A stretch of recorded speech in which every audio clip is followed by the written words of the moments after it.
ओम भगवते वासुदेवाय नमः। श्री सुखदेव जी ने कहा, परीक्षित, जिस समय श्री कृष्ण गायों और ग्वाल वालों के साथ वन से लौटकर ब्रज में प्रवेश कर रहे थे तो अरिष्टासुर नाम का एक महाबली दैत्य एक विशाल बैल का रूप धारण करके वहां आ गया था।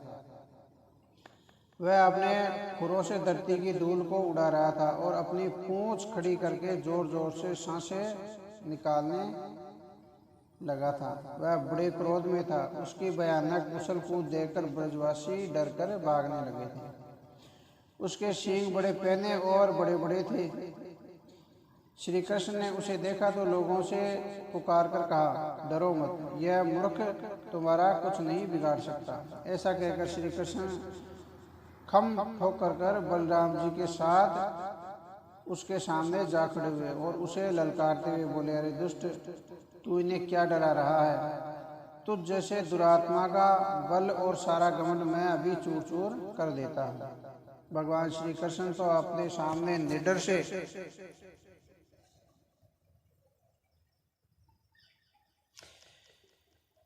खड़े होकर उस विशाल बैल ने अपने सींगों को उसकी ओर करके जोर से आक्रमण कर दिया। श्री कृष्ण ने उछलकर उसके दोनों सींग पकड़ लिए और उसके सिर को अपनी शक्ति से नीचे की ओर दबा दिया। उसे पीछे की ओर धकेल दिया। 18 हाथ पीछे तक धकेले जाने का कारण वह गिर पड़ा, लेकिन तत्काल ही वह फिर उठ खड़ा हुआ और श्री कृष्ण की ओर झपटा। इस बार बलराम ने पीछे से उसकी पूंछ पकड़ ली तो वह उखड़कर उसके हाथों में आ गई। बेल रूपी अष्टासुर हुंकार होकर कृष्ण पर झपटा तो कृष्ण ने उसका एक सींग पकड़कर उखाड़ दिया और उसे धरती पर धकेलकर अपने घुटने से दबा दिया। अब बेल की पसलियां टूट गई और उसके मुख से रक्त बहने लगा। उसकी आंखें उलट गई और तड़प तड़प कर उसने अपने प्राण छोड़ दिए। उसके मरते ही बेल का शरीर गायब हो गया और वहां धरती पर एक विशाल दैत्य मृत पड़ा दिखाई देने लगा। उसे मरा देखकर ग्वाल बाल उछलने कूदने लगे और आश्चर्यचकित ब्रजवासी श्री कृष्ण की वीरता के गीत गाने लगे। परीक्षित, भगवान की इस अद्भुत लीला को देखकर गोपियों के नेत्रों से आनंद के आंसू प्रवाहित होने लगे। अरिष्टासुर की इधर मौत हुई तो उधर मथुरा में वहां एक राजा कंस बौखला उठा। तभी देवर्षि नारद नारायण नारायण करते हुए कंस के दरबार में पहुंच गया। कंस को बौखलाया हुआ देखकर नारद जी ने उसके बौखलाने का कारण पूछा तो वह अपने पैरों को पटकता हुआ बोला, उस नंद के छोकरे ने अरिष्टासुर जैसे दैत्य को मार डाला। आखिर कौन है वह? देवर्षि नारद ने कहा, राजन, जो कन्या तुम्हारे हाथों से छूटकर आकाश में गई थी वह यशोदा की पुत्री थी। इस समय ब्रज में तुम्हारे भेजे राक्षसों का जो संहार कर रहा है वह वसुदेव जी और देवकी का 8वां पुत्र कृष्ण है। वसुदेव जी ने इस बालक की अदला बदली यशोदा की पुत्री से कर दी थी। दूसरा महाबली बलराम वसुदेव और रोहिणी का पुत्र है।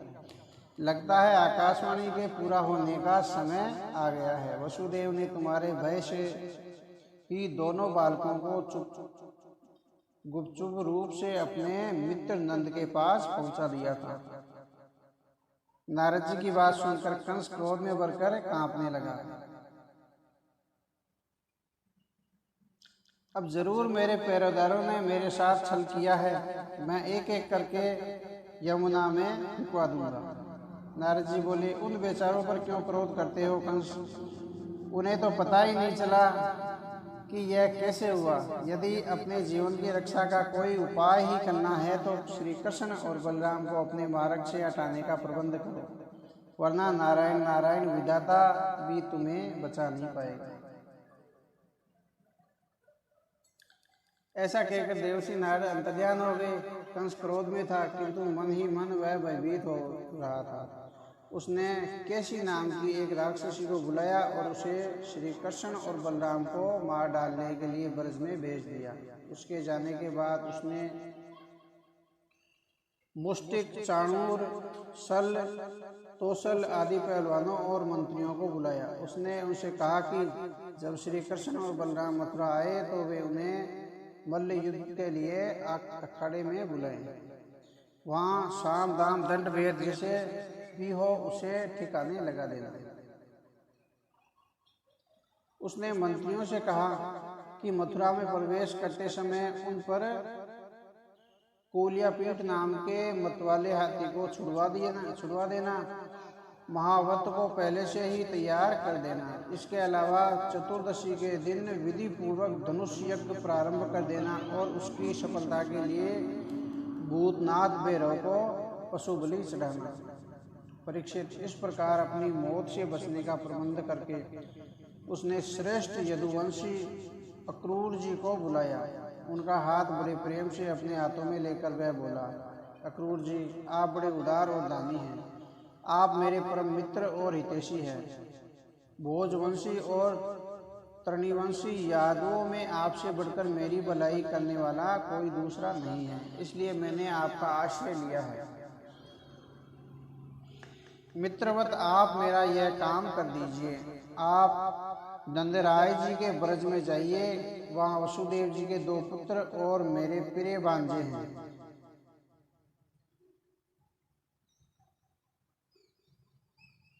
उन्हें देखने को मेरा मन बहुत उत्सुक हो रहा है। आप उन्हें रथ में बैठाकर यहाँ ले आइए, मैं आपका बड़ा आभारी रहूँगा। आप नंद आदि गोपों के लिए यहाँ से सुंदर सुंदर और बहुमूल्य बेटे भी ले जाइए। उन्हें मेरा निमंत्रण देकर आप किसी भी तरह उन्हें यहाँ ले आइए। उनसे बस इतना ही कहिए कि उनके मामा ने उन्हें धनुष यज्ञ के लिए दर्शन और यदुवंशियों की राजधानी मथुरा की शोभा देखने के लिए बुलाया है। उनसे मिलने को मेरा बड़ा मन कर रहा है। स्वयं देव की बहन और वसुदेव जी भी अपने बच्चों को देखने के लिए लालायित हैं। अक्रूर जी ने कहा, राजन, मनुष्य अपनी सफलता के लिए न जाने कितने कितने प्रयत्न करता है, परंतु सफलता और असफलता सब भाग्य के अधीन होती है। मैं आपकी आज्ञा का पालन अवश्य करूंगा। परीक्षित इस प्रकार तैयारी करके कंस भगवान श्री कृष्ण और बलराम जी के आने की प्रतीक्षा करने लगा। अक्रूर जी उससे विदा लेकर अपने घर चले गए। श्री सुखदेव जी ने कहा, परीक्षित, कंस ने जिस केशी नाम के दैत्य को भेजा था वह एक शक्तिशाली घोड़े के रूप में ब्रज पहुंचा। उसकी भयानक हिंसनाट और टापों से ब्रजवासियों के हृदय कांप उठे। वह जब चलता तो भूकंप सा आ जाता था। वह इधर उधर घूम रहा कृष्ण को ढूंढ रहा था। भगवान श्री कृष्ण ने उसकी इच्छा पूरी करने के लिए उसके सामने पहुंचकर उससे ललकारा। कृष्ण को अपने सामने देखकर वह तिरोगति से उसकी ओर झपटा, परंतु वह जैसे ही श्री कृष्ण के पास पहुंचा, कृष्ण ने उसे झुक्की देकर उसके पिछले दोनों पैरों को पकड़ लिया। उन्होंने एक झटके में उसे उठाया और हवा में चारों ओर घुमाकर अपने से 400 हाथ दूर फेंक दिया। कुछ पलों तक केशी जमीन पर पड़ा हाँफता रहा, लेकिन वह फिर उठा और तीव्र गति से श्री कृष्ण की ओर दौड़कर आने लगा। उसका मुंह क्रोध से फटा हुआ था और उसकी आंखों से अंगार बरस रहे थे। जैसे ही वह पास आया, भगवान श्री कृष्ण ने अपना बायां हाथ उसके मुंह में घुसेड़ दिया और उसकी जीभ को पकड़ लिया। जीभ को पकड़ लेने से उसका दम घुटने लगा, वह झटपटाने लगा। भगवान ने झटका देकर उसे धरती पर पटक दिया। नीचे गिरते ही उसके प्राण पखेरु उड़ गए। उसके मरते ही ग्वाल बाल और ब्रजवासी हाथों को उठा उठाकर अपनी प्रसन्नता अभिव्यक्त करने लगे। देवगण आकाश से पुष्प वर्षा करने लगे। उसी समय देवर्षि नारद वहाँ आ पहुँचे और उनकी प्रशंसा करते हुए कहने लगे, हे सच्चिदानंद स्वरूप श्री कृष्ण, आपके स्वरूप और बल का वर्णन वाणी से नहीं किया जा सकता। आप तो साक्षात योगेश्वर हैं। सारे जगत का निर्णय आपके हाथों में है। आप सभी के हृदय में निवास करते हैं। आप भक्तों के स्वामी हैं। आप पंचकोश गुफा के भीतर आत्मा के रूप में रहते हुए सभी से अपने को छिपाए रखते हैं। फिर भी सभी कर्मों के साक्षी रूप में आपका अनुभव होता है। प्रभु, आप सभी के अधिष्ठान हैं और स्वयं इससे रहित हैं। आप सृष्टि के कारण और आप ही इसका पालन करते हैं और अपनी इच्छा से ही इसे नष्ट कर देते हैं। आप सर्वशक्तिमान और सत्य संकल्प हैं। राजाओं के रूप में अधर्म फैलाने वाले राक्षसों का विनाश करने के लिए आपने यदुवंश में अवतार लिया है। आपने खेल खेल में ही इस घोड़े रूपी दैत्य को मार डाला। यह अत्यंत दुष्ट था। स्वर्ग के देवता भी इससे डरते थे। प्रभु, अभी तो मुझे आपकी बहुत सी लीलाएं देखनी हैं। आप विशुद्ध विज्ञान घन हैं। आपके स्वरूप में किसी और का अस्तित्व नहीं है। आप नित्य हैं और निरंतर परमानंद में लीन रहते हैं। आपका संकल्प अमोघ है। मैं आपकी अखंड एकरस सच्चिदानंद स्वरूप ऐश्वर्य संपन्न शक्ति के सम्मुख नमन करता हूँ और आपकी शरण लेता हूँ।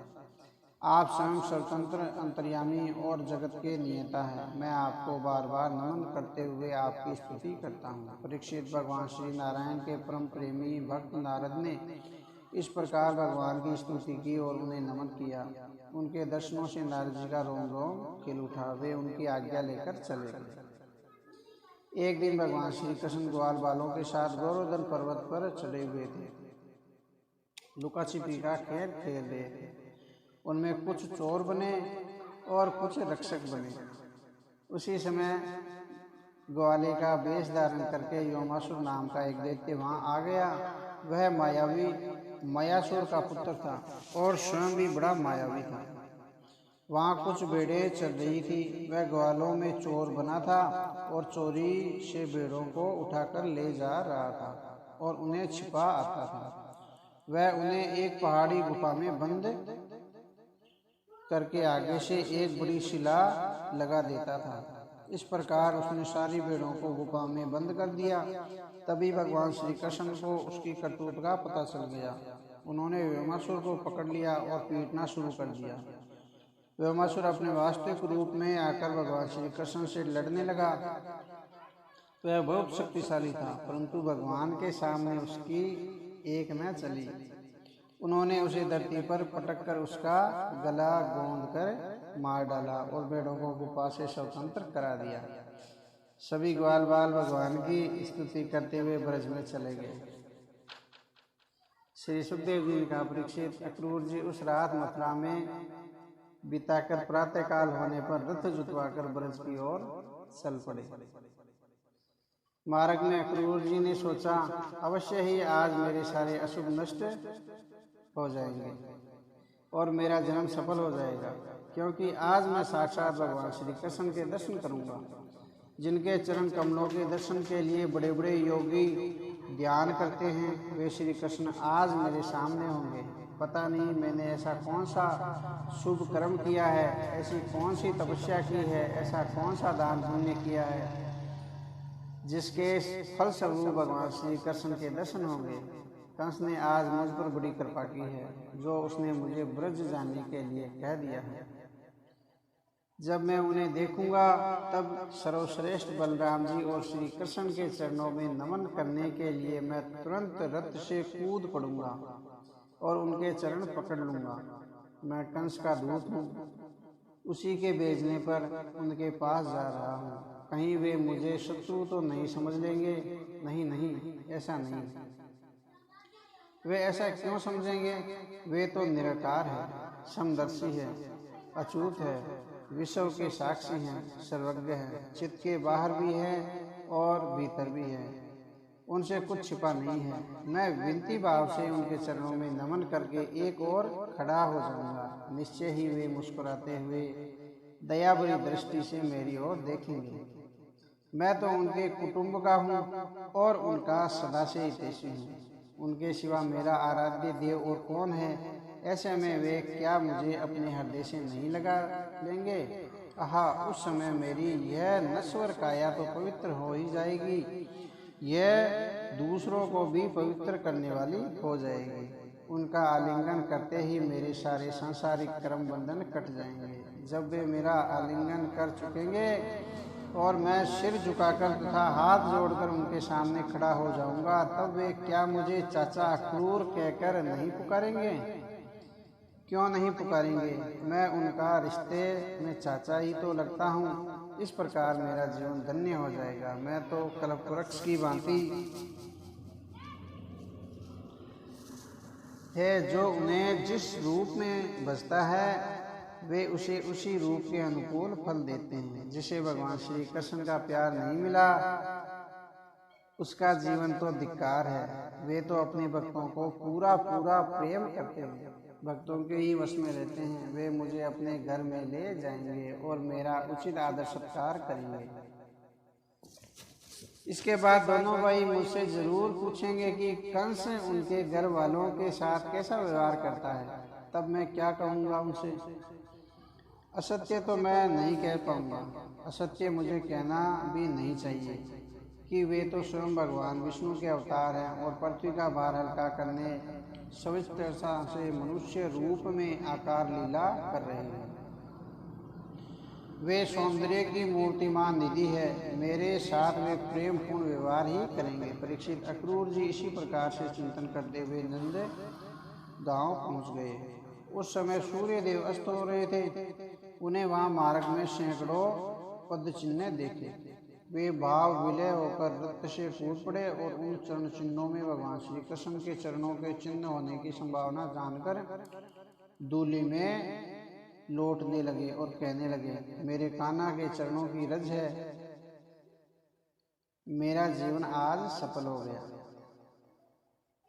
परीक्षित, कंस का संदेश ले जाने वाले अक्रूर जी के चित्त की जैसी दशा हो रही थी, यह दशा जीवों के द्वारा धारण करने पर ही उनके लिए परम लाभ देने वाले हैं। इसलिए प्रत्येक जीव का यह कर्तव्य होना चाहिए कि वह अहंकार, भय, शोक आदि त्याग कर भगवान की मूर्ति और उनकी लीलाओं का दर्शन और श्रवण करके अपने जीवन की सार्थकता को बनाए रखें। राजन, अक्रूर जी ने दोनों भाइयों को गायों के दूहने के स्थान पर देखा।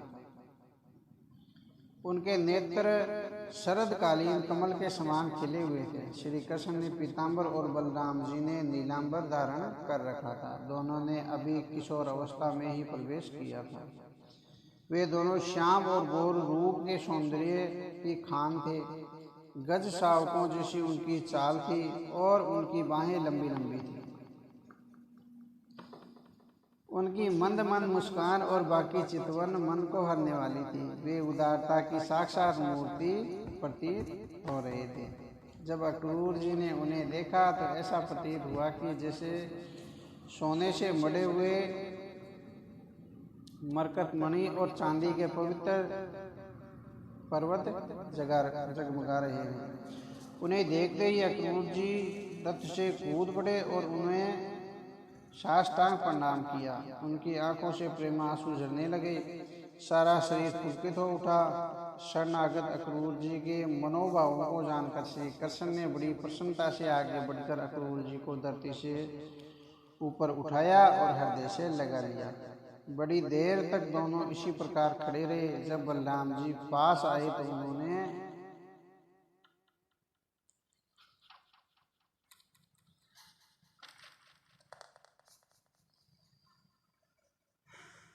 उन्होंने भी उन्हें हृदय से लगाया और कुशल क्षेम पूछी। उनका परिचय पाकर दोनों भाई अत्यंत प्रसन्न हुए। वे बड़े आदर के साथ उन्हें घर में ले गए।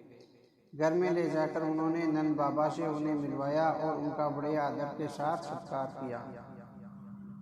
उन्हें श्रेष्ठ आसन पर बैठाकर उन्हें मधुपर्क खाने को दिया और उनके चरणों को दबाकर उनकी थकान दूर की तथा श्रद्धापूर्वक उन्हें भोजन कराया। सत्कार कर चुकने के उपरांत विश्राम के समय नंद बाबा ने उनके पास बैठकर उनसे अपने परिजनों के कुशल समाचार जाने और कहा, अक्रूर जी, आप लोग उस निर्दयी कंस के साथ रहते हुए किस प्रकार अपना समय व्यतीत करते हैं? वह तो पूरा कसाई है। जैसे उसने अपनी बहन के बच्चे को निर्दयता से मार डाला, उसे सारा ब्रज जानता है। श्री सुखदेव जी ने कहा, परीक्षित, जब नंद बाबा अक्रूर जी से ऐसा कह रहे थे तब श्री कृष्ण ने उनसे पूछा, चाचा जी आपका हृदय बड़ा शुद्ध है, कृपया हमें यह बताइए कि हमारा कंस मामा हमारे कुल के विनाश के लिए इन दिनों कौन सी योजना बना रहा है। चाचा जी यह कितने खेद की बात है कि उसने अपनी बहन और बहनोई को बंदी गृह में डाल रखा है और उनके बच्चों को निर्दयता के साथ उसने मार डाला है। मैं बहुत दिनों से अपने किसी परिजन से भेंट करना चाहता था, सौभाग्य से आज आपके दर्शन हो गए हैं। आप कृपा करके बताइए कि आपका शुभागमन किस कारण से हुआ है। परीक्षित, जब श्री कृष्ण ने अक्रूर जी से इस प्रकार प्रश्न किया तब उन्होंने बताया, बेटा कंस ने सभी यदुवंशियों से घोर वैर बांध रखा है। वह तो वसुदेव जी को भी मारने का उपक्रम कर चुका है। अब उसने मुझे तुम दोनों कृष्ण और बलराम को लेने भेजा है। वह तुम दोनों को खत्म करना चाहता है। उसे पता चल चुका है कि तुम ही देवकी के आखिरी पुत्र हो और उसके काल हो। अक्रूर जी ने उस प्रकार जेल में कृष्ण के जन्म लेने और वसुदेव जी द्वारा उसे नंद बाबा के पास पहुंचाने आदि की पूरी कथा विस्तार से सुना दी। अक्रूर जी की बात सुनकर नंद बाबा तो उदास हो गए, किंतु श्री कृष्ण और बलराम जी हंसने लगे। उन्होंने नंद बाबा और यशोदा को आश्वासन दिया कि कृष्ण उन्हीं का पुत्र है और उन्हीं का रहेगा। वह रात नंद बाबा और यशोदा ने रोते रोते काटी। कंस की आज्ञा को टालना असंभव था। वह राजा था और वे प्रजा थे। आज्ञा का पालन आवश्यक था। कृष्ण और बलराम ने उन्हें अच्छी प्रकार से समझा बुझाकर आश्वासन किया कि तब कहीं जाकर प्रातःकाल भारी मन से उन्हें कंस को भेंट देने के लिए छकड़ों में सामग्री भरवाई और श्री कृष्ण और बलराम को मथुरा जाने की अनुमति दी। उन्होंने उनके साथ जाने के लिए अनेक ग्वाल बालों को भी तैयार करने के लिए कह दिया। मथुरा में बड़ा भारी उत्सव होने लगा। उसे देखने के लिए सारी सभा एकत्रित हो रही है।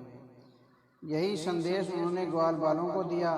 सारे ब्रज में यह समाचार फैल गया और लोग अपने अपने छकड़े तैयार करने लगे। परीक्षित, जब गोपियों ने सुना कि उनके मनमोहन श्याम सुंदर और बलराम जी को मथुरा ले जाने के लिए अक्रूर जी आए हैं तो वे बहुत दुखी हुई। व्याकुल होकर वे विलाप करने लगे, वारे विधाता, तू अपनी इच्छा से जैसा चाहे वैसा विधान बना लेता हो, पर तुम्हें हमारी व्यथा की कोई चिंता नहीं है, कोई दया भाव नहीं है। तुम्हारे मन में तुम पहले दो प्रेमियों को आपस में जोड़ते हो, फिर उनकी अभिलाषाओं की तृप्ति होने से पूर्व ही उन्हें विलग कर देते हो। तुम्हारा यह लेख उचित नहीं है। पहले तुमने हमें श्याम सुंदर का सुंदर मुखड़ा दिखा दिया, उसके प्रति हमारे मन में प्रेम उत्पन्न करा दिया, और अब तुम हमें विरह की अग्नि में दग्ध होने के लिए छोड़कर हमारे श्याम सुंदर को हमसे दूर ले जा रहे हो। इसमें अक्रूर जी का भला क्या दोष? वे तो राजा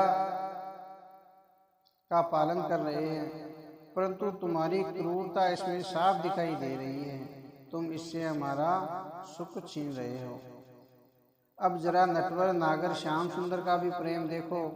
उन्हें भी नए नए लोगों से मिलने की चाट पड़ी है। एक ही क्षण में उन्होंने हमारा सारा प्रेम भुला दिया और चल पड़े मथुरा की ओर। अब ये हमें किसके सहारे छोड़ जा रहे हैं? हमारा हृदय हाहाकार कर रहा है। आंखों से लगातार अश्रु बह रहे हैं। यह इन्हें क्यों नहीं दिखाई देता?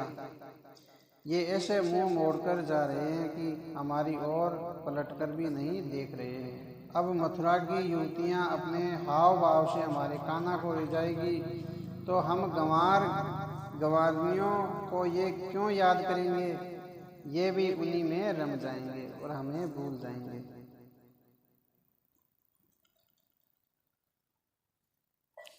वहाँ मथुरा में महान उत्सव होगा। बड़े राजा महाराजा वहाँ होंगे। मार्ग में भी सैकड़ों लोग हमारे श्याम सुंदर को बड़ी बड़ी नज़रों से देखेंगे, उनसे प्रेम जताएंगे, उनका मान सम्मान करेंगे। फिर इन्हें हमारा स्मरण क्यों आएगा? देखो सखी, यह क्रूर कितना निठुर है, हृदयहीन है। इधर हम दुखी हो रही है और यह हमारे श्याम सुंदर को हमसे दूर ले जा रहे हैं। इसे हमारी जरा भी परवाह नहीं है।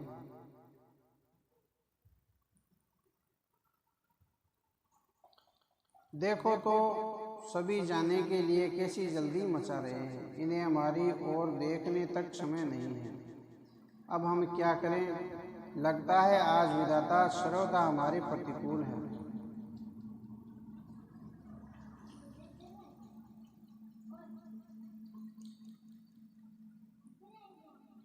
चलो हम स्वयं ही चलकर अपने प्राण प्यारे श्याम सुंदर को रोकें। ये कुल के बड़े बूढ़े हमारा क्या कर लेंगे? हम तो आधे पल के लिए भी अपने प्राण वल्लभ से दूर नहीं होना चाहते, पर आज यह कैसा कुयोग आया है कि ये हमसे दूर होना चाहते हैं।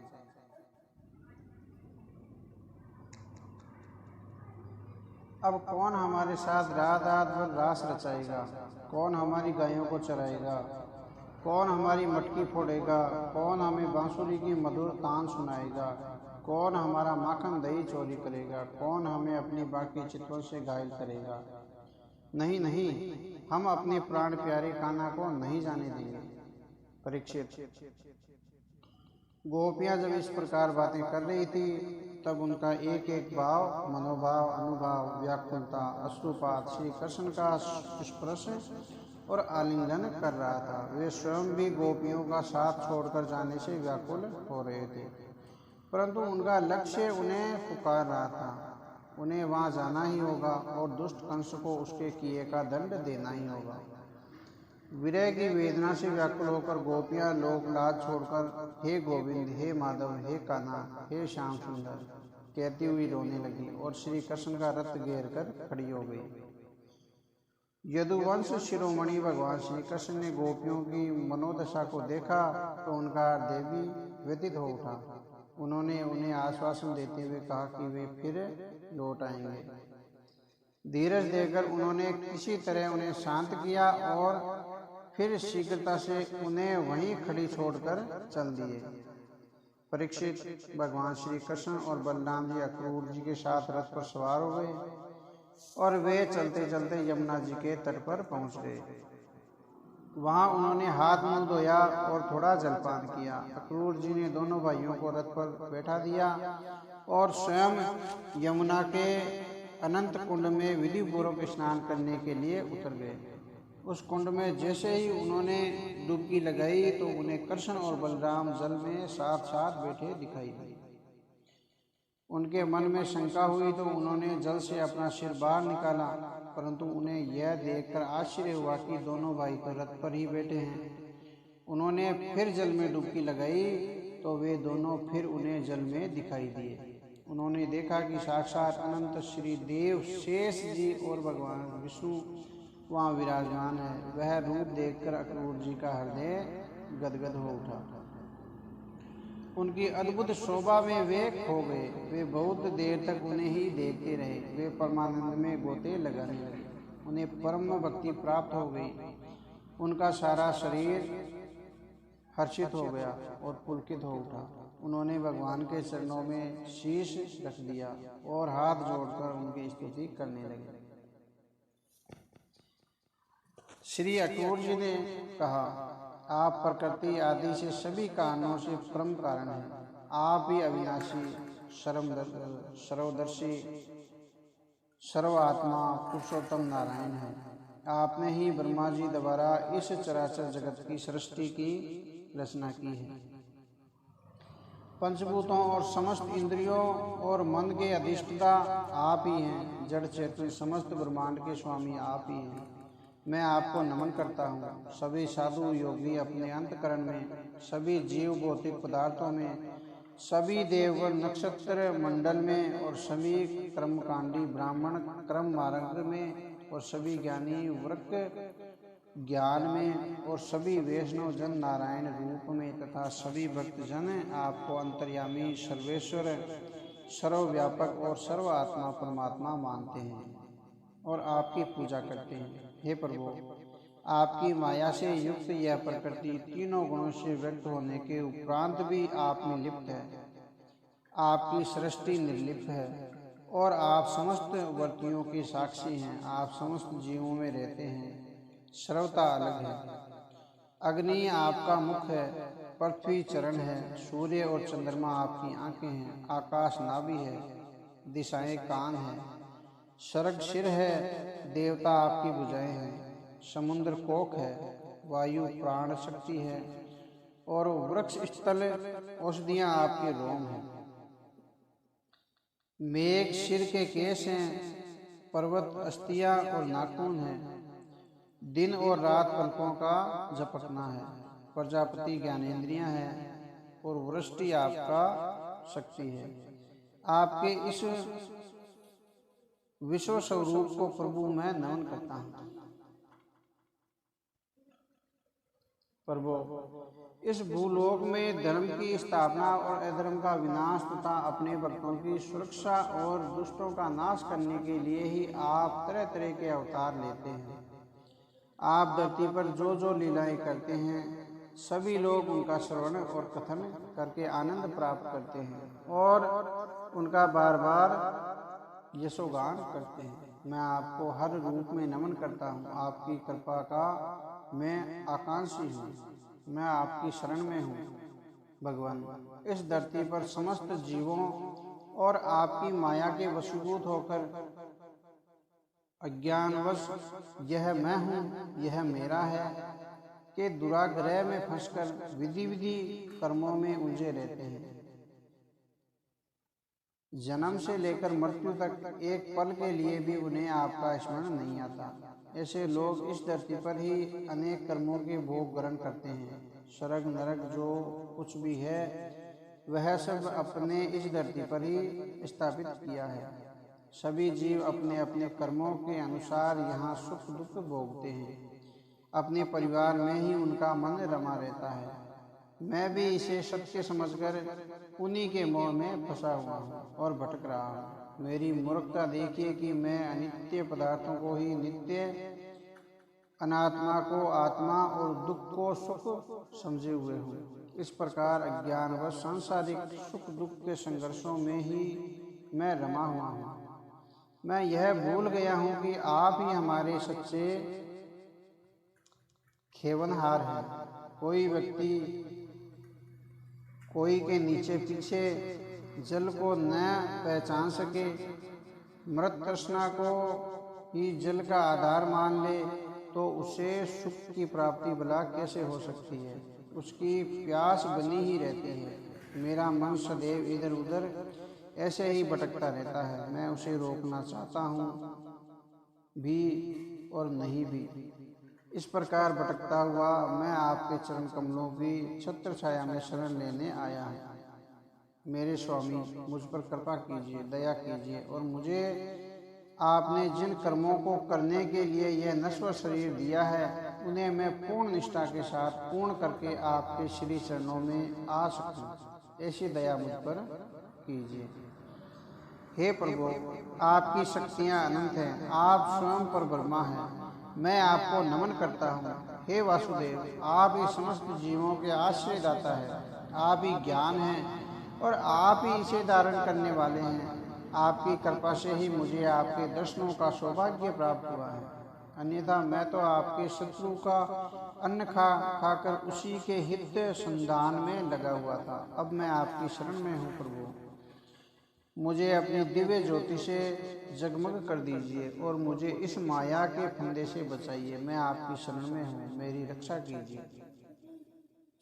श्री सुखदेव जी ने कहा, परीक्षित, जल में भगवान श्री हरि ने श्री कृष्ण के रूप में अक्रूर जी को दर्शन दिए और श्री अक्रूर जी ने इस प्रकार उनकी स्तुति की। उसी समय भगवान श्री कृष्ण अदृश्य हो गए, जैसे कोई नट अपना अभिनय दिखाकर पर्दे की ओर में जा छिपा हो। जब अक्रूर जी ने देखा कि भगवान का दिव्य स्वरूप अंतर्ध्यान हो गया है तो वे जल से बाहर आ गए। जब वे रथ के निकट आए तो श्री कृष्ण ने उनसे पूछा, चाचा जी, लगता है जल में कोई अद्भुत दृश्य देखकर आप आ रहे हैं। आपके चेहरे से ऐसा ही प्रतीत हो रहा है।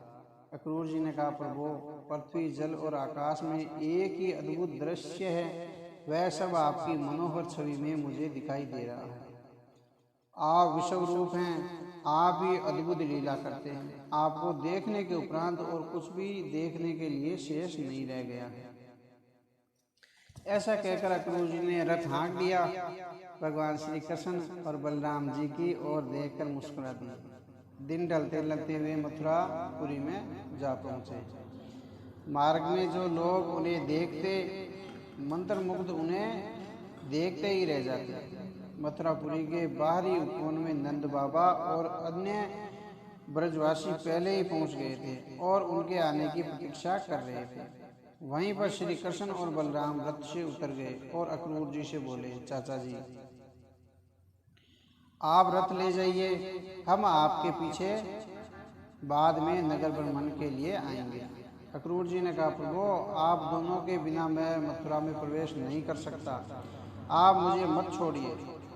आप सभी मेरे साथ पहले मेरे घर चलिए और अपनी चरण धूलिका से मेरे घर को पवित्र कीजिए। श्री कृष्ण ने कहा, चाचा जी, मैं दाऊ भैया के साथ आपके घर अवश्य आऊँगा। पहले यदुवंशियों के द्रोही अपने इस मामा कंस से तो भेंट कर लूँ, फिर मैं सभी से मिलूंगा। परीक्षित, अब भगवान के इस प्रकार कहने पर अक्रूर जी कुछ अनमने से हो गए। उन्होंने कंस के पास जाकर श्री कृष्ण और बलराम जी के आने का समाचार दिया। उसके बाद वे अपने घर चले गए। अब दूसरे दिन दोपहर के समय बलराम जी और ग्वाल बालों के साथ भगवान श्री कृष्ण ने मथुरापुर में प्रवेश किया। वे नगर को देखते हुए आगे बढ़ने लगे। नगर में घरों की शोभा निराली थी। ऊंचे ऊंचे परकोटे थे और सोने चांदी के मढ़े हुए घरों के दरवाजे काफी बड़े बड़े थे। नगर के चारों ओर तांबे और पीतल से मढ़ी हुई चार दीवारी बनी हुई थी। चार दीवारी के बाहर बनी गहरी खाई को एक सेतु द्वारा पार करके उन्होंने नगर में प्रवेश किया। जगह जगह सुंदर उद्यान और पुष्पों से लदे वृक्ष दिखाई पड़ रहे थे। बीच बीच में सुंदर जलाशयों में कमल के फूल खिले थे। घरों के बाहर सजे धजे स्त्री पुरुष कौतूहल से दोनों कुमारों को देख रहे थे और उनकी सुंदरता पर मोहित होते जा रहे थे। सुवर्ण के सजी दुकानें और चौराहे, धनिकों के महल और स्फटिक के चबूतरे, नीलम, मूंगे, मोती और हीरे जड़े मेलों के गवाक्ष, छज्जे आदि अति शोभायमान हो रहे थे। बागों में रंग बिरंगे पक्षी चहचहाट कर रहे थे। स्थान स्थान पर सुंदर जरी के वस्त्र पहने रक्षक मुझते ही बाला लिए खड़े थे। सड़कों पर छिड़काव और साफ सफाई का पूरा प्रबंध किया गया था। लोग सुंदर सुंदर वस्त्र पहने बाजारों में खरीदारी कर रहे थे। लोग आते जाते श्री कृष्ण और बलराम जी को देखने रुक जाते थे और भाव विभोर होकर उनके सौंदर्य की प्रशंसा करने लगते थे। नगर की नारियां अटारियों पर चढ़कर श्री कृष्ण और बलराम जी की रूप माधुरी को एकटक देखती रह गई थी। भगवान श्री कृष्ण और बलराम जी मतवाले हाथियों के समान मुस्कुराते हुए आगे बढ़ते जा रहे थे। मथुरा वासियों ने भगवान श्री कृष्ण की अद्भुत लीलाओं के बारे में सुन रखा था। आज उन्हें देखने का सौभाग्य उन्हें प्राप्त हुआ था, इसलिए उनकी उत्सुकता बढ़ती चली जा रही थी। बीच बीच में उन्हें रोककर ब्राह्मणों, क्षत्रियों और वैश्यों आदि ने उन्हें दही, अक्षत, जल, फूलों के हार, चंदन और मिष्ठान आदि भेंटें कर उनकी पूजा की और स्वागत किया। सभी प्रवासी परस्पर बतियाते, धन्य है वे व्रज गोपियाँ जिन्होंने परमानंद देने वाले इन दोनों किशोरों का साथ पाया है। उसी समय भगवान श्री कृष्ण ने कपड़े धोने और रंगने वाले एक वृद्ध धोबी को अपनी ओर आते देखा। उसने भगवान को उत्तम वस्त्र प्रदान किए तो प्रभु ने बड़े प्रेम से गदगद होकर उसे हृदय से लगा लिया। उसी समय उसके साथ आए एक युवक ने उसे क्रोध से फटकारते हुए कहा, मूर्ख बूढ़े, ये लोग जंगल और पहाड़ों में रहने वाले हैं, क्या ये ऐसे वस्त्र पहनते हैं? इन्होंने क्या देखे भी हैं ऐसे वस्त्र? राजा के वस्त्रों को तुम इस प्रकार लुटा दोगे तो राजा तुम्हारी खाल उतार देगा। भगवान श्री कृष्ण ने वे सभी वस्त्र उसे यानी धोबी को वापस दे दिए और उस युवक को एक जोरदार थप्पड़ मारा। उसका सिर घूम गया और उसके मुख से रक्त बहने लगा। वह जोर से शोर मचाता वहां से भाग गया। धोबी भगवान को प्रणाम कर चुपचाप वहां से उस युवक के पीछे पीछे चला गया। वे कुछ आगे बढ़े, तब उन्हें एक दर्जी मिल गया।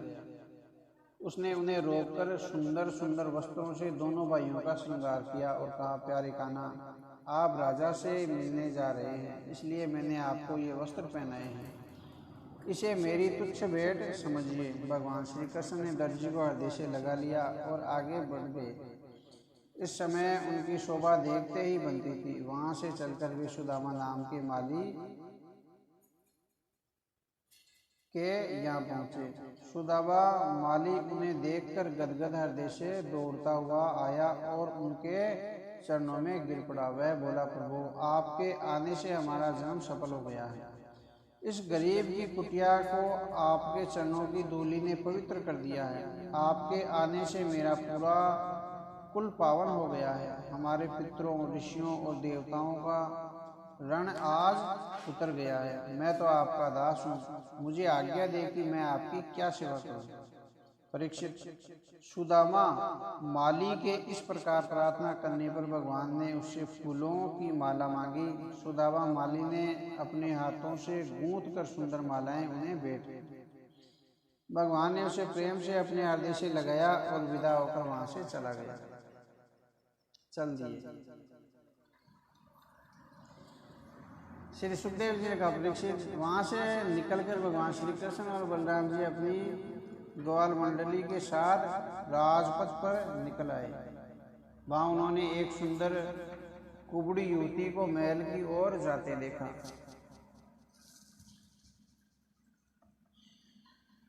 कृष्ण ने उससे पूछा कि सच बताए कि वह कौन है। इस पर उस युवती ने सच सच बताया कि वह महाराज कंस की दासी कुब्जा है।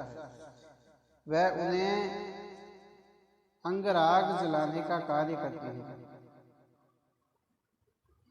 इस बात से कि उस युवती ने उन्हें सच सच बताया है, श्री कृष्ण अति प्रसन्न हुए। उन्होंने उस युवती से कहा कि यह अंगराग क्या वह उन्हें भी लगा सकती है।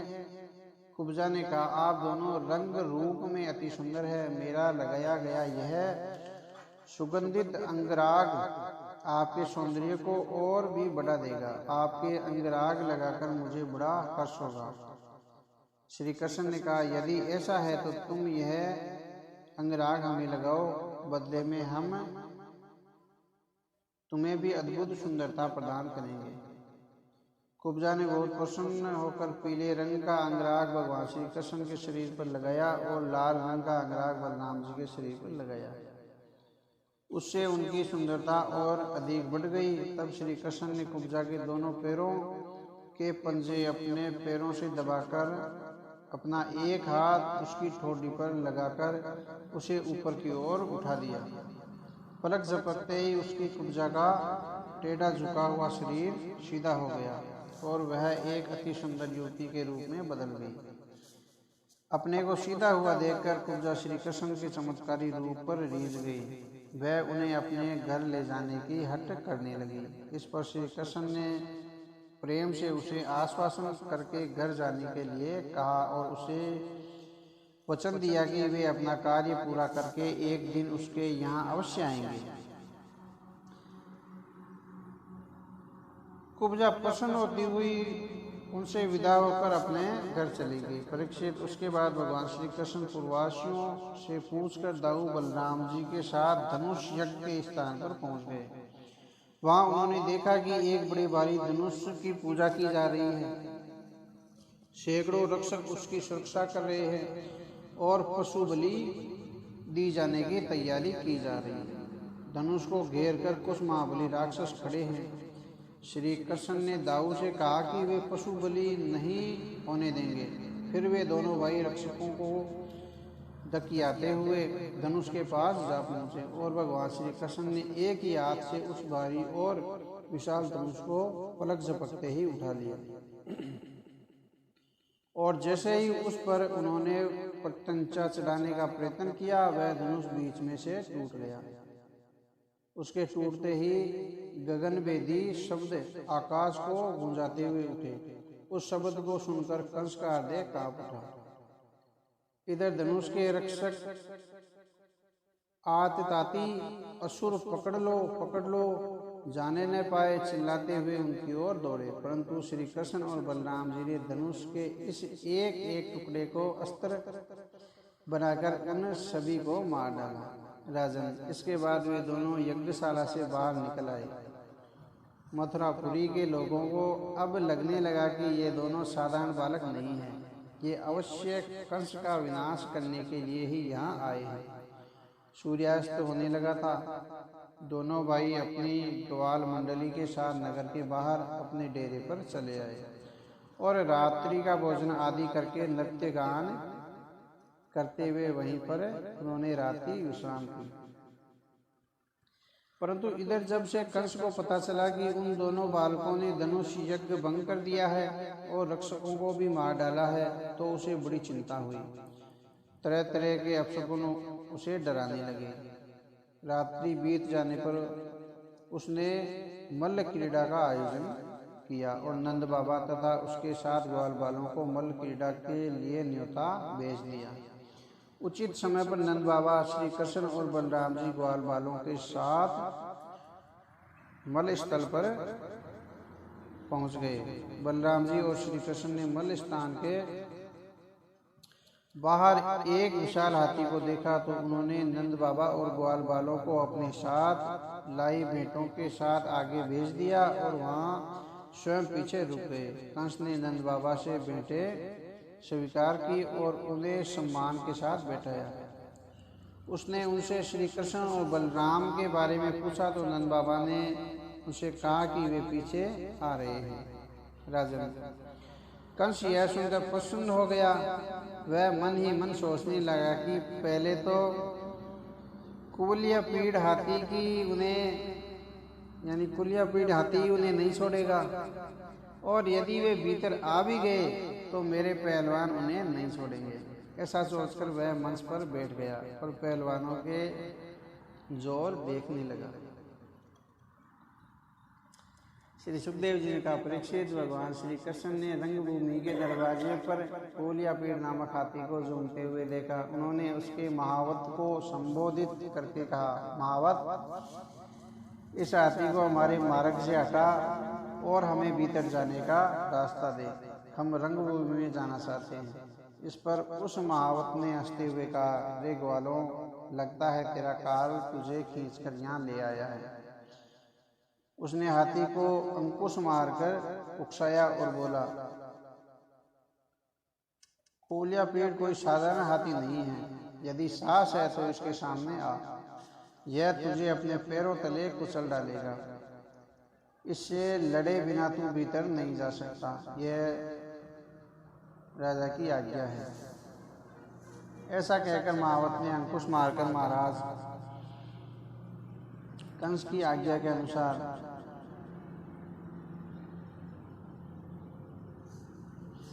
भयानक उस कोलियापीड़ नामक हाथी को श्री कृष्ण की ओर बढ़ाया। श्री कृष्ण अपनी जगह से जरा भी नहीं हिले। उस हाथी ने झपटकर श्री कृष्ण को अपनी सूंड में लपेट लिया।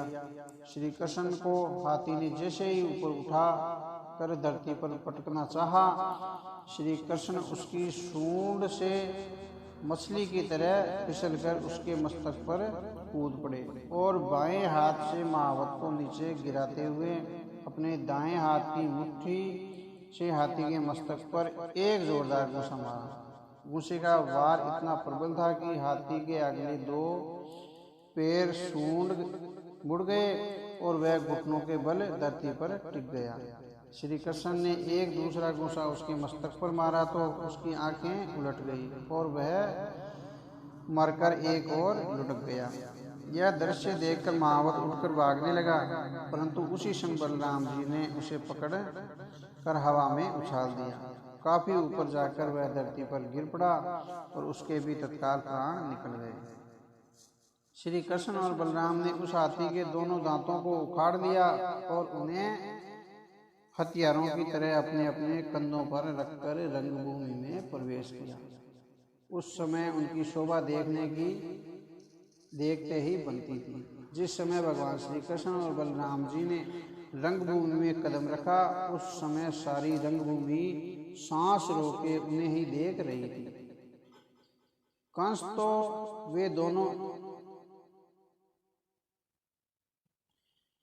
तो वे दोनों ऐसे लगे जैसे स्वयं काल उनके सामने चला आ रहा हो। अखाड़े में खड़े मल्ल उनके ब्रज श्री के शरीर को देखकर आशंकित हो उठे। रंगभूमि में बैठे सभी नर नारियों को वे सर्वेश्वर नर रतन और कामदेव के समान दिखाई दिए। गोपजनों को वे सज्जन लगे और दुष्ट राजाओं को दंड देने वाले शासक दिखाई दिए। बड़े बूढ़ों को शिशुओं के समान और ज्ञानियों को विराट तथा योगियों को परम तत्व के समान दिखे। भक्त शिरोमणि वृष्णि यदुवंशियों को तो वे अपने इष्ट देव के समान ही प्रतीत हुए। वहाँ उपस्थित सभी लोगों ने अपने अपने स्वभाव के अनुसार ही उन्हें समझा और उनके स्वागत में एकाएक खड़े हुए। तभी कंस को अपनी भूल अनुभव हुई। उसे तत्काल विचार आया कि वह तो मथुरापुरी का राजा है। वह वापस बैठ गया और उसने क्रोध में भरकर अपने पहलवानों की ओर देखकर हुंकार भरा। उसके हुंकारे से पहलवान सचेत हो गए। तभी श्री कृष्ण और बलराम ने मुस्कुराकर कंस की ओर देखा और कहा, प्रणाम मामा श्री। इससे पहले कि कंस उनके प्राण का उत्तर देता, यानी प्रणाम का, अक्रूर जी ने उठकर उनका परिचय किया। महाराज, ये सांवले सलोने सुकुमार देवकी के गर्भ से उत्पन्न श्री कृष्ण हैं।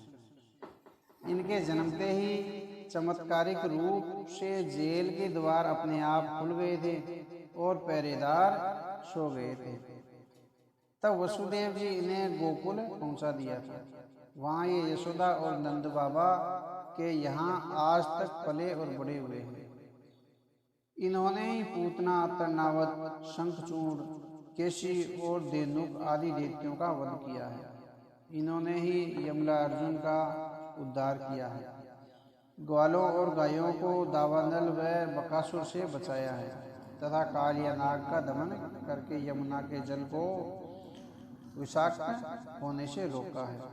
इन्होंने ही इंद्र का मान मर्दन करके गौरोधन पर्वत को 7 दिनों तक अपनी उंगली पर उठा रखा था और ब्रजवासियों की रक्षा की थी। ब्रज की गोपियां तो इनकी मंद मंद मुस्कान की दीवानी है। अभी अभी कोलियापीड़ का वध भी इन्होंने ही किया है। सुना जाता है कि यदुवंश की रक्षा का भार उठाने के लिए ही इनका जन्म हुआ है।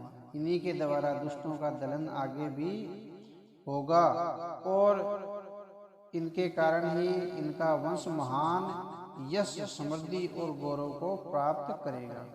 इनके साथ ये जो गौर वर्ण हैं, ये इनके बड़े भाई बलराम जी हैं। इनका जन्म वसुदेव जी की पहली पत्नी रोहिणी जी के गर्भ से हुआ है।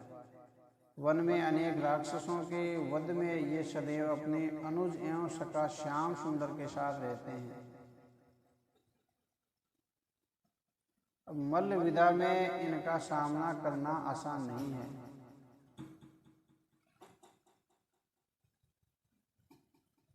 कंस ने हुंकारा भरा और कहा, यदि ऐसा है तो ये हमारे योद्धाओं से मल्ल युद्ध करके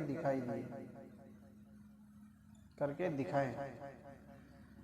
हम भी तो देखें कि हमारे भांजे कितने बलशाली हैं। परीक्षित, कंस की बात सुनकर अखाड़े में चारों बलवान ने अपना शंख ठोका और श्री कृष्ण व बलराम को संबोधित करके कहा, नंद, श्री कृष्ण और बलराम जी, तुम दोनों वीर हो, तुम लोग कुश्ती लड़ने में बड़े निपुण हो। यह सुनकर ही हमारे महाराज ने आपको निमंत्रण भेजकर यहाँ बुलवाया है। देखो भाई, जो प्रजा मन, वचन और कर्म से राजा का प्रिय करती है उनका भला होता है, और जो राजा की इच्छा के विपरीत कार्य करती है उसे हानि उठानी पड़ती है। यह तो सभी जानते ही हैं।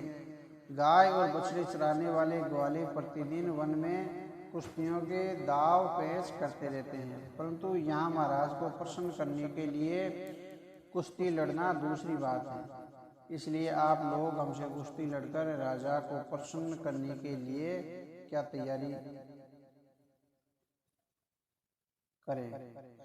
चारुण ऐसा कहकर महाराज कंस को उस अन्याय से बचाने का प्रयास कर रहा था जिसे वे आगे करना चाह रहे थे। श्री कृष्ण ने कहा, चारुण, हम भोजराज कंस की वनवासी प्रजा हैं, हम इन्हें अवश्य प्रसन्न करेंगे, किंतु हम तो आपके सामने अभी बालक हैं। इसलिए यदि हम अपने समान बलवानों के साथ कुश्ती लड़े तो ठीक रहेगा। इससे देखने वालों को भी आनंद आएगा और अन्याय का पाप भी राजा को नहीं लगेगा। चारुण बोला, अरे, तुम और बलराम अपने आप को बालक कहते हो। तुम दोनों ने इतने शक्तिशाली दैत्यों को मार डाला और अभी अभी कूल या पीड़ जैसे मतवाले हाथी का मान मर्दन कर डाला, फिर भी तुम अपने को बालक कहते हो। तुम्हें तो हम जैसे पहलवानों के साथ लड़कर ही अपनी शक्ति दिखानी चाहिए। इसमें अन्याय की कुछ भी बात नहीं है। परीक्षित, उसकी बात सुनकर श्री कृष्ण और बलराम जी दोनों मुस्कुरा दिए। श्री कृष्ण ने कहा, चारुण, हम मल्ल युद्ध के लिए तैयार हैं। बोलो, कौन कौन किसके साथ युद्ध करेगा। चारुण बोला, मैं तुम्हारे साथ और मुष्टिक बलराम जी के साथ मल्ल युद्ध करेगा। श्री सुखदेव जी का राजन, भगवान श्री कृष्ण ने चारुण के वध का संकल्प कर लिया। श्री कृष्ण चारुण के साथ और बलराम जी मुष्टिक के साथ मल्ल युद्ध करने के लिए अखाड़े में उतर पड़े। वे दोनों अपने अपने जोड़ों से जोर आजमाइश करने लगे। चारुण और मुष्टिक को जल्द ही पता चल गया कि उनके भिड़ने वाले साधारण बालक नहीं हैं। बहुत देर तक दोनों ओर से दाव पेच चलते रहे। श्री कृष्ण और बलराम उन दोनों पहलवानों से इस प्रकार खेल कर रहे थे जैसे दो बिलाव दो चूहों को खिला रहे थे। कभी कभी वे उन्हें भी जीतने का अवसर देते, इससे वे दूने उत्साह में भरकर पागलों की भांति शोर मचाने लगते। रंगभूमि में दोनों पक्षों के लोग अपने अपने पहलवानों को उत्साहित कर रहे थे। परीक्षित, इस दंगल को देखने के लिए बहुत सी महिलाएं भी आई हुई थी और रंगभूमि के निकट ही वह बंदी गृह भी था जहां कंस ने अपने बूढ़े पिता उग्रसेन और बहन देवकी तथा बहनोई वसुदेव को बंदी बनाकर रखा हुआ था। अखाड़े का शोर उन तक पहुंच रहा था और वे बहुत अधिक चिंतित हो रहे थे। महिलाएं आपस में बातें कर रही थी कि यह कंस तो बड़ा अधर्म कर रहा है, इन छोटे छोटे बालकों के साथ इतने बड़े और बली पहलवानों को लड़ा रहा है। बहन, जरा देखो तो इन पहलवानों का एक एक अंग वज्र के समान कठोर है और ये दोनों पर्वतों के समान दिखाई पड़ रहे हैं, और ये दोनों बालक तो अभी किशोर हैं, अभी तो पूरी तरह जवान भी नहीं हुए हैं। राजा इन्हें क्या मरवाना चाहता है। सखी, यहाँ जितने भी लोग इस कुश्ती को देख रहे हैं सभी को अन्याय करने का पाप लगेगा। देखो तो कि कैसे किशोर और सुकुमार बालकों को यह कंस इन पहाड़ जैसे दैत्यों से लड़वा रहा है। जहाँ धर्म न हो और अधर्म का ही बोलबाला हो, हमें वहाँ से चले जाना चाहिए, क्योंकि ऐसी जगह जाकर उनके अवगुणों को न कहना, चुप रह जाना चाहिए, अथवा कुछ न जानने का बहाना, तीनों ही में दोष लगता है। अब एक सखी बोली, अरे छोड़ सकी, वो देख श्री कृष्ण ने कैसा दाव मारकर चारों को चारों खाने चित्त किया है। और बलराम जी ने मुष्टिक को सिर से ऊपर अपने हाथ से उठा लिया है।